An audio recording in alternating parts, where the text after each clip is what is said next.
Martin. Tonight, fans already counting down the days as Toronto scores 6 matches for FIFA World Cup 26. To see those teams play in our hometown is fantastic, to say the least. What I want is the World Cup to really rubber stamp this as one of the very, very biggest sports in the country. Toronto's very own is there for the big announcement. More on when and where it all gets started. And this is not representative, these allegations, of what takes place in our game.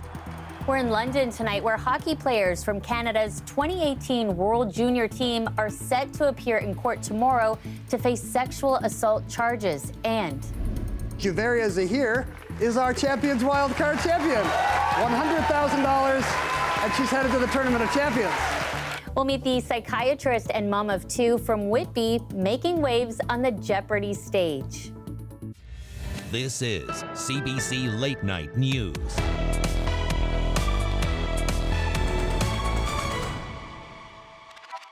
Thanks for joining us. It may be 2 years away, but excitement is already reaching a fever pitch. Toronto will host 6 matches in the FIFA World Cup. As Anam Khan shows us, fans are making plans to see as many games as possible. We're 2 years away from hosting the biggest sports tournament in the world, the FIFA World Cup 2026, alongside the U.S. and Mexico. And today, we learn just how many games Canada will host. The maximum, whatever the maximum is, I would love it. As many as possible, 10? Nope, more. Canada will host 13 of the 104 games at the upcoming World Cup, 7 in Vancouver and 6 in Toronto. We are Toronto. We are Canada's opening game.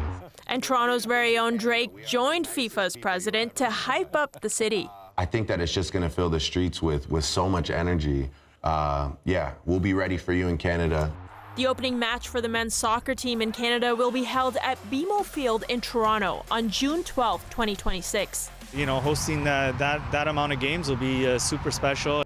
The interim head coach of the men's national team says it'll be transformative for soccer in Canada. What's going to happen? The dreams will start for many young players across this country when they'll be able to experience this. And then just the passion that we're going to feel culturally, it'll just ignite a passion for the sport.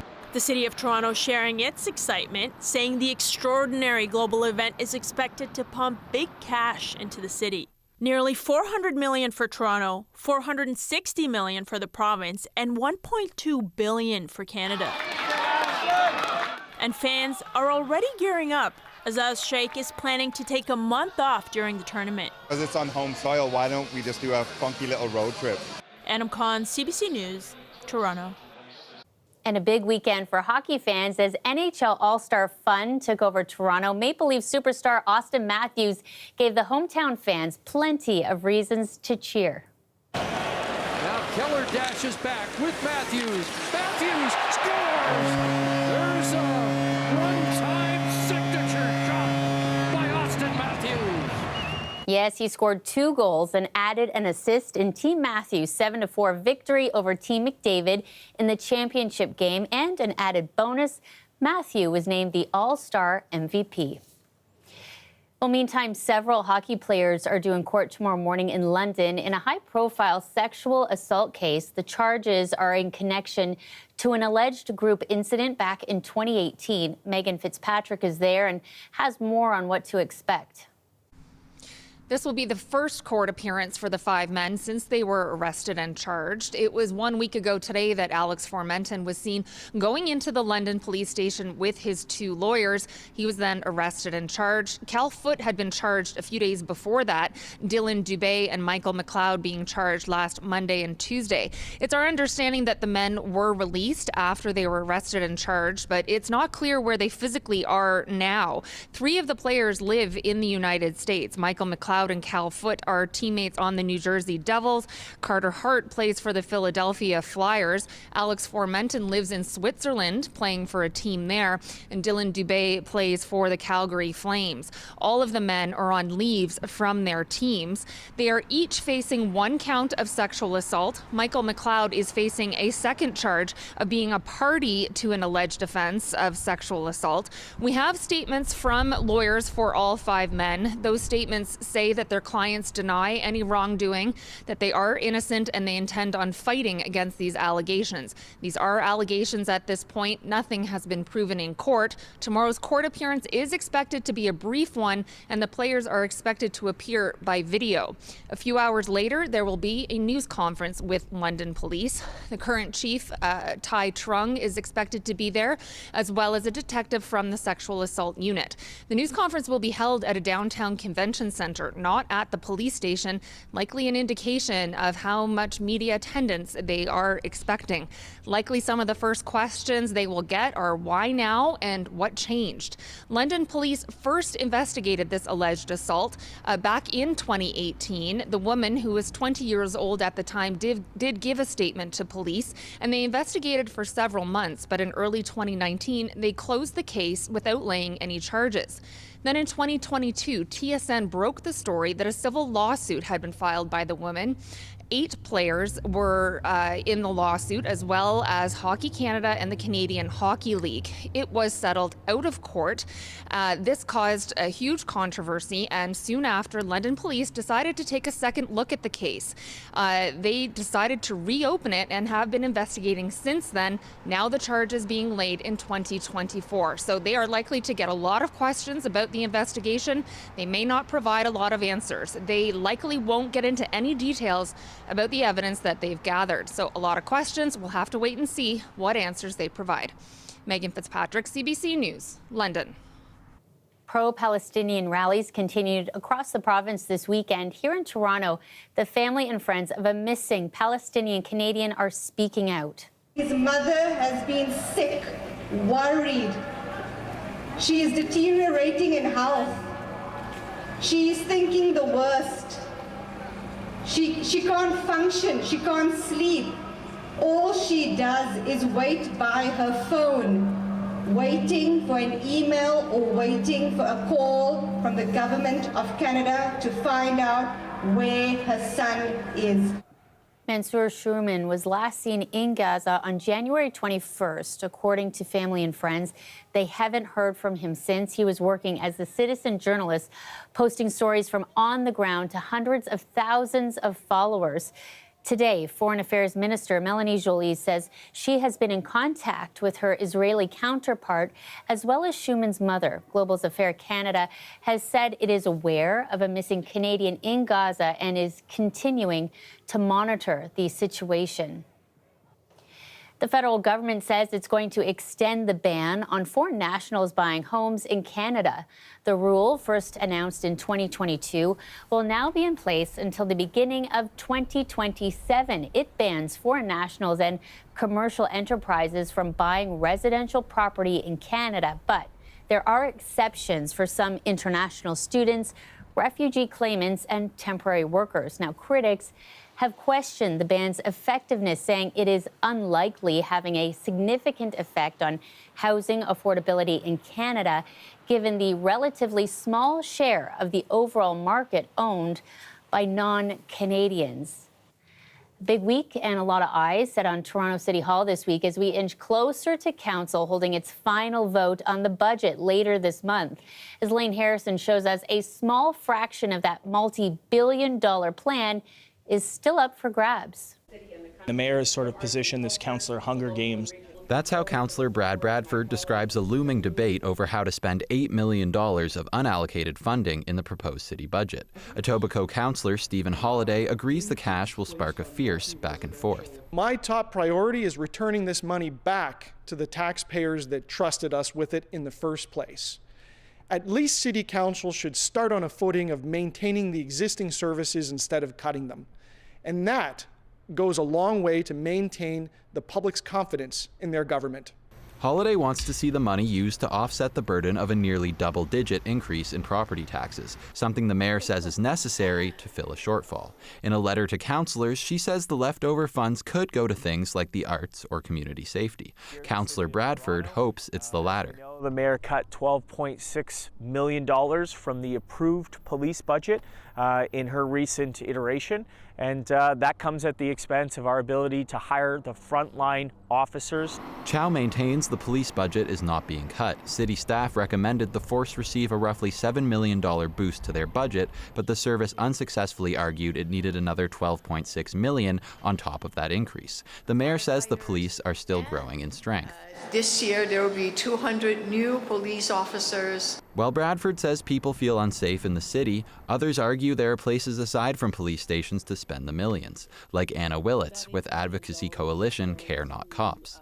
A community group or a program that provides diversion for youth away from the criminal justice system, that provides mental health workers or other crisis workers to respond to people who are in trouble. That $8 million, that could fund things for an entire year. Toronto City Council will meet 3 times this week, but councillors will have to wait until February 14th to decide the fate of these lingering funds. Lane Harrison, CBC News, Toronto. And Toronto City Council is also expected to tackle the tobogganing bylaw that bans sledding on city hills. One councillor says he wants to see that ban scrapped. And staff tried to roll this out about a month ago. People in the community were caught very off guard. You know, Toronto is being billed as the no-fun city, and I think it's important when the snow is on the ground for families and kids to be able to have the opportunity to get out there and grab some fresh tracks and have some fun. He plans to move a motion this week at City Hall, hoping to reverse the decision. Now, council banned tobogganing at 45 hills across Toronto last month due to safety concerns. There are 29 city-designated toboggan hills, and the city says some hills are just not safe because of hazards like posts, trees, and nearby wading pools. Sophia's joining us for our first look at the forecast. Funny talking about tobogganing, though, because we saw that kid, I think he was kicking a soccer ball on a very green-looking hill. Shannon, thank you. Well, no snow to play in out there, let alone toboggan, but we did have the return this weekend of something else we have long been searching for, and that is the sun. Yes, what a glorious 2-day stretch of wall-to-wall blue skies and sunshine. And the last time we had a mostly sunny weekend was 10 weeks ago.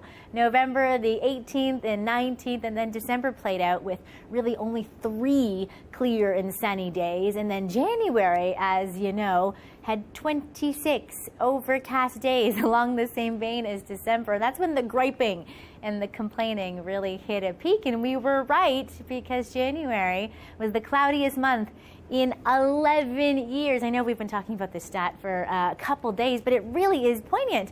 And then I couple this with saying that the next few days coming up will be glorious as well.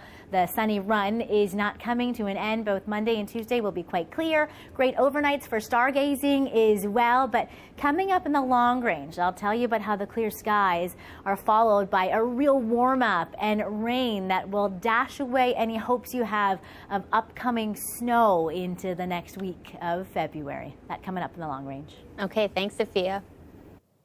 Today is World Cancer Day, and one man is biking 300 kilometers to raise money and awareness for research. One of my personal connections to this cause is my wife, Kathy, who is now a 28-year cancer survivor.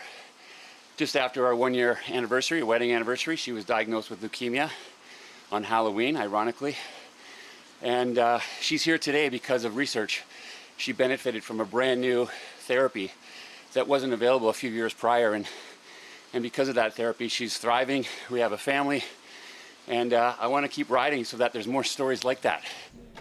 Princess Margaret's Ride to Conquer Cancer is the largest of its kind in Canada. All proceeds go towards Princess Margaret's Cancer Centre right here in downtown Toronto. The World Health Organization says 1 in 5 people will at some point be diagnosed with cancer. I have 2 girls, they're 10 and 6, and to be able to see mommy up there and doing something for herself and for us and enjoying herself and picking up a hobby after 40, which is a little bit unusual for moms, has been such a joy.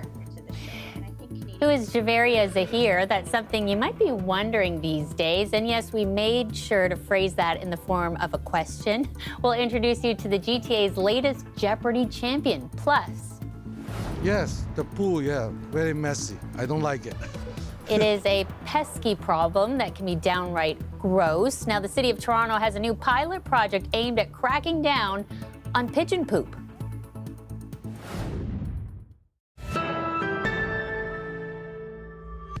Javaria Zahir is our Champions Wild Card champion. $100,000, and she's headed to the Tournament of Champions. What a moment. You just heard it there. That's Javaria Zahir. Back in May, she lost on Jeopardy. Well, 2 competitions, 7 games later, the psychiatrist and mom of 2 from Whitby is now headed to the Tournament of Champions. I talked to her about her success and how she says it all still feels a little surreal. It's just extraordinary. I never thought I would be in this position. I thought I gave it my best shot and I lost. And to be 7 games in and going to the Tournament of Champions, it still feels like a dream. Traditionally, when we think about Jeopardy, we often think about men. We think about white men often. And it's been such an interesting journey for me as a woman of color, as a mom, someone who has a full-time job that's pretty demanding. I feel like people have been able to see themselves in my story and my family's story. So, so many people are telling me that their parents are watching, their parents from different countries. We live in the most diverse city in the world, and people are really connected to the story. People's kids are watching, especially their daughters. I have 2 girls, they're 10 and 6, and, to be able to see mommy up there and doing something for herself and for us, and enjoying herself and picking up a hobby after 40, which is a little bit unusual for moms, has been such a joy. Yeah, they have to be so thrilled for you. You are one of several powerhouse Canadians to see success on the show. I'm thinking of Matea Roach, Ray Lalonde, to name a few. Is it something in the water, the education system? Like, what is it that you think makes Canadians just so good at Jeopardy? I think it probably starts with Alex Trebek. He's such a Canadian icon, and we all grew up watching Jeopardy and knowing about Alex Trebek and feeling connected to the show. And I think Canadians, we're a curious people. We come from all over the world. We have a very, very big brother south of us, and we sort of are immersed in all kinds of different cultural experiences. And I wonder if that's maybe a part of it. We will definitely be cheering her on. The next round of competition goes later this month. Well, raccoons made some headlines this week, sparking that massive power outage. Tonight, we're talking pigeons. Residents have long been complaining about pigeon poop on their balconies and park benches. So the City of Toronto has found a creative way to fight back. Anam Khan has more on how. Pigeons in Toronto. A particular nuisance in the Yonge and Finch intersection, where they target restaurants, streets, and even people. They're out of control. They're always watching, like keeping an eye on us, like who's my victim today. It's been quite difficult to deal with the mess they make. It's prompted some residents to install screens and spikes, but the problem continues. Joe Lee has fond memories of the birds back home in Hong Kong. We eat the baby pigeon there, very yummy. But even he is disgusted by this mess. I don't like it. So how do we reduce the number of pigeons and do it in a humane way? Well, the city put them on the pill for a pilot project last year, and it was deemed successful, so it's back on this year's proposed budget. There's hope in the battle against pigeon poop. Yonge and Finch is in Councillor Lily Chang's ward. She's asking the city to include Willowdale in the project. Some people were saying my balcony is taken over by pigeon poop. So how does this method work? Bird feeders are laced with birth control for birds, already set up on rooftops in 4 locations across the city, one soon to be added downtown. Toronto's chief veterinarian says the method is more humane than a popular alternative, where pest control companies use poisons and trappings to kill the birds. The pigeon population is feral. There is a small wild population, but mostly it's feral domestic pigeons. There's also, we've put in a bylaw to limit the number of pigeons that people can have in Toronto. It's worked for Vancouver's transit system. They used it on and off along the SkyTrain system since 2019. Things have just kind of remained steady since we've introduced the birth control program. And it seems to be working here too. Toronto has already seen a decrease in the number of pigeons, and coming this summer, we'll get a better picture. Excuse me, how do you feel about going on birth control? Anam Khan, CBC News, Toronto.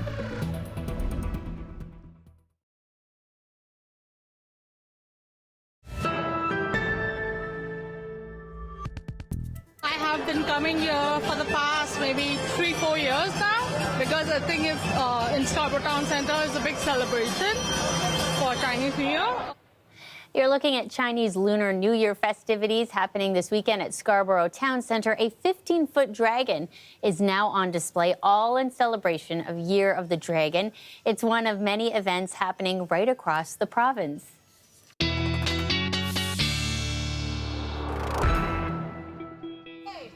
The Winterlude Festival also kicking off this weekend in Ottawa, encouraging residents and tourists to soak up the season with free winter programming.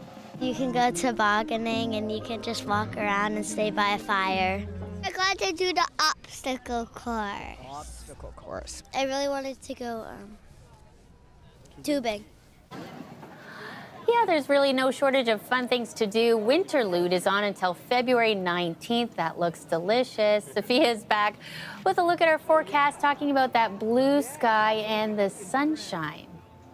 Shannon, let's give you all those glorious details of this beautiful blue sky sunny weekend that we just had. Spoiler alert, it's a trend that will continue. It's great news for everybody that is just so much happier with the sun out, but bad news for any of the outdoor enthusiasts that were hoping to chill their backyard rink or maybe get the snowmobiles out on the trail. Clear skies continue right until midweek. Great nights for stargazing, beautiful blue sky mornings. Temperatures Monday morning are actually where they should be normally for our daytime high. And by Monday afternoon, temperatures are about 4 to 5 degrees above the seasonal average. This trend continues until midweek, and that's when the real February thaw sets in. So if you thought the rinks were slushy in southern Ontario, just wait to what they'll be like in northern Ontario as well when this big ridge sets in. It's going to be a warm-up that comes along with a rainy system come Thursday into Friday. Some communities in the southern Great Lakes Basin will even be for multiple days in double-digit territory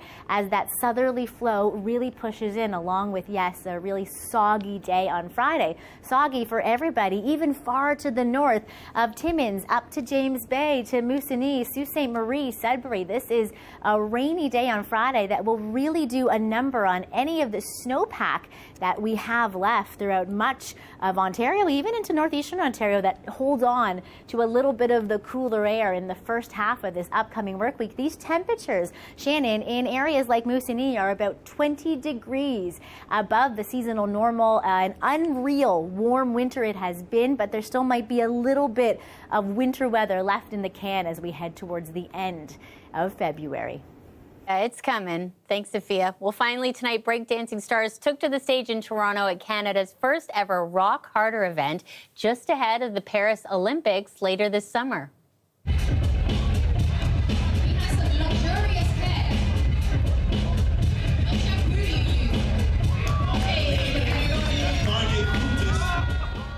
Woo! Performers from around the world dazzled throughout the day-long event Saturday, which ended with an all-out dance battle to close out the evening. Breakdancing, or breaking, made its Olympic debut at the Youth Olympic Games in 2018. It was such a big success, it's now heading to Paris for the 2024 Games as a new sport. That's so cool. Thanks for being here with us. We'll see you next weekend.